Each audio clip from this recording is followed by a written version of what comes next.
आजादी, मिली नहीं थी आजादी लाठी गुलाब दिखलाने से। समझिएगा कि मिली नहीं थी आजादी लाठी गुलाब दिखलाने से।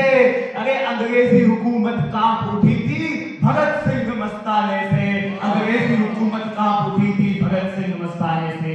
नमस्कार, मैं कृष्ण पांडे आज आप सभी के समक्ष मेरी एक नई स्वरचित कविता लेकर उपस्थित हूँ जिसका शीर्षक है मां भारती। इसके अंदर मैंने इस कविता के जरिए भारत माँ का इतिहास, वर्तमान और थोड़ा सा भविष्य भी बताने का प्रयत्न किया है। तो मुझे आशा है कि आप सभी को ये कविता अवश्य पसंद आएगी। तो ज्यादा समय न लेते हुए मैं काव्य पाठ पे आता हूँ कि तुम कितने फौजी मारोगे, तुम कितने फौजी मारोगे, हम लाख सिपाही लाएंगे। मां भारती पे चली जो गोली हम पहले छाती पर खाएंगे। आतंकवाद का कारवां यूं ही चलने नहीं देंगे। आतंकवाद का कारवां यूं ही चलने नहीं देंगे। हर घर में घुसकर मारेंगे, अफसर नहीं पलने देंगे। हर घर में घुसकर मारेंगे, अफसर नहीं पलने देंगे।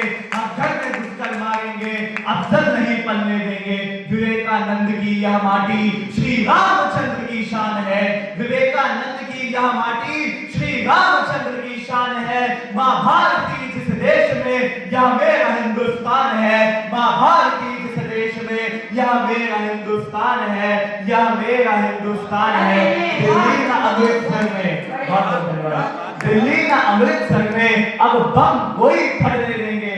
आज ये हर एक हिंदुस्तानी की इच्छा होती है कि हमारे देश को कुछ नहीं होना चाहिए, हम रहें या ना रहें, भारत देश रहना चाहिए। तो उस पर मेरी पंक्तियां हैं कि दिल्ली ना अमृतसर में अब बम कोई फटने देंगे। खुद टुकड़े टुकड़े कट जाएंगे पर देश नहीं बटने देंगे। खुद टुकड़े टुकड़े कट जाएंगे पर देश नहीं बटने देंगे, पर देश नहीं बटने देंगे। और धिक्कार है उन लोगों पर, धिक्कार है उन लोगों पर जो देश में ही देशद्रोही है।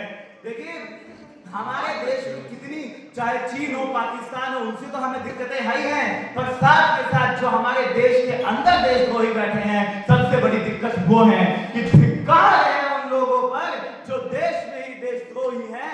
ना चीन ना ही पाकिस्तान, ये असल विद्रोही है। और सरकार ने विद्रोहियों के खिलाफ बहुत कुछ किया है सरकार ने, परंतु अभी और क्या करना चाहिए? विद्रोहियों को बख्शना नहीं चाहिए। उस पर मेरी पंक्तियां हैं कि विद्रोहियों को अब जवाब करारा मिलना चाहिए। विद्रोहियों को अब जवाब करारा मिलना चाहिए।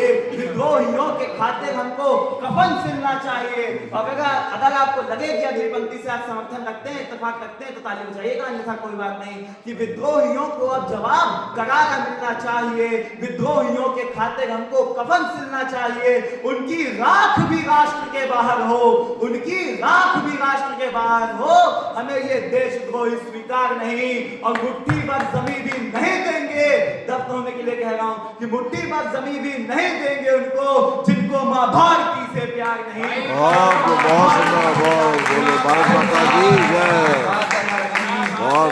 जिंदाबाद। और आगे इसके बाद मैं थोड़ा सा फिर कुछ पंक्तियां पढ़ना चाहूंगा अगर आप लोग की अनुमति हो तो।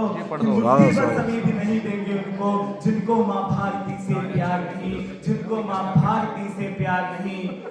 तिरंगा क्षितिज पर न्यारा है, वसुधैव कुटुंबकम का नारा है। तिरंगा क्षितिज पर न्यारा है, हर हमले का देंगे जवाब। कश्मीर हड़पने वालों के लिए है ये, जो इच्छा रखते हैं कि गजवाए हिंद करेंगे। अरे ऐसे कैसे गजवाए हिंद कर लोगे तुम?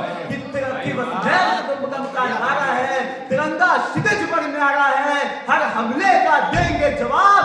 यह कश्मीर हमारा है, यह कश्मीर हमारा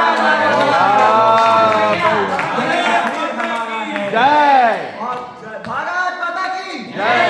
यह कश्मीर हमारा है। श्री राम को नमन करके हम, श्री राम को नमन करके हम राष्ट्र का हनुमत सा साथ निभाते हैं। श्री राम को नमन करके हम राष्ट्र का हनुमत सा साथ निभाते हैं। चक्र सुदर्शन धारी माधव का सत्य दिखलाते हैं। और अब मैं आपको थोड़ी सी भारतीय इतिहास के लिए जानना चाहूंगा कि मेवाड़ी माटी शोणित शोणित, मेवाड़ी माटी शोणित शोणित पंजाब में भी लहू बहाया है। मेवाड़ी माटी शोणित शोणित पंजाब में भी लहू बहाया है। महाराष्ट्र शिवाजी यूपी ने अपना पौरुष दिखलाया है। अरे पूछो जाकर उस गौरी से जिसे 17 बार हराया था, कब्र से निकल के बोल दो औरंग कैसे शिवाजी ने तुझे सताया था। मृत्यु द्वार पे खड़ी थी फिर भी मृत्यु द्वार पे खड़ी थी फिर भी जीवन की जिसने भीख न मांगी, संभाजी राजे राष्ट्र खातिर अपने प्राणों की आहुति चढ़ा दी। क्या बात है? संभाजी राजे ने राष्ट्र खातिर अपने प्राणों की आहुति चढ़ा दी। और अब अगली 4 पंक्तियां मैं जो हमारे बीते 10 वर्ष हैं हिंदुस्तान के, जो हमारी राजनीति में 10 से 11 वर्षों में परिवर्तन आया है, उस पर मैंने लिखी है कि हमारी राजनीति क्या थी और अभी क्या कैसे होगी। 4 पंक्तियां आपकी इजाजत चाहूंगा कि अभी तक जो देखा तुमने पिछले 10 वर्षों में, अभी तक जो देखा तुमने वह तो केवल झांकी है। अभी तक जो देखा तुमने वह तो केवल झांकी है। 10 वर्ष जरा निज धैर्य धरो, अभी तो खेला बाकी है।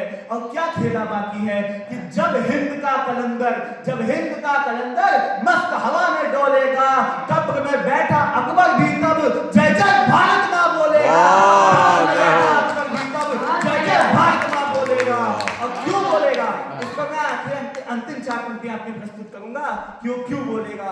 क्योंकि देखिए भारत का जो इतिहास रहा है बहुत गौरवान्वित इतिहास रहा है। भारत के इतिहास का प्रत्येक पृष्ठ उन क्रांतिकारियों, उन वीर राजे महाराजे जिन्होंने इस देश के लिए लड़ते हुए अपने प्राणों की आहुति दे दी, इस राष्ट्र की रक्षा हेतु अपने प्राणों को बलिदान कर दिया है, उनके लहू से, उनके शोणित से पटा पड़ा है हमारा इतिहास। तो उस पर मेरी अगली कुछ पंक्तियां हैं कि हाँ, यही जन्मे महाराणा शिवाजी, यही जन्मे महाराणा शिवाजी, यही जन्मे पृथ्वीराज तानाजी, यही जन्मे महाराणा शिवाजी, यही जन्मे पृथ्वीराज तानाजी, यही में जन्मी लक्ष्मीबाई। इस देश से यह धरती हर्षाई, इस दुनिया की शान है भारत, हम सबका अभिमान है भारत। और क्यों अभिमान है भारत वो अगली पंक्ति बताऊंगा। क्योंकि हम इस देश को भूमि का टुकड़ा नहीं मानते, हम इस देश को क्या मान लें तो हम इस देश के लिए क्या गुजरने के लिए तैयार होते हैं। इन 4 पंक्तियों से अच्छा मैंने आज तक कुछ नहीं लिखा अपने जीवन में। और इस देश को हम क्या मान लें तो इससे क्या कर सकते हैं, तो उस पर मेरी अगली 4 पंक्तियां हैं कि इस राष्ट्र को यदि हम मां तो पूजा इसकी, इस राष्ट्र को यदि हम मां तो पूजा इसकी करते हैं। इस राष्ट्र को यदि हम भगनी मान ले तो ना हम किसी से डरते हैं। इस राष्ट्र को यदि हम मात मान ले पूजा इसकी करते हैं। इस राष्ट्र को यदि हम भगनी मान ले तो ना हम किसी से डरते हैं। और इस राष्ट्र को यदि हम प्रियसी मान ले तो इश्क भी इससे करते हैं। अगली पंक्ति में आपका समर्थन चाहूंगा कि इस राष्ट्र को यदि हम भगनी मान ले तो इश्क भी इससे करते हैं। और इसी राष्ट्र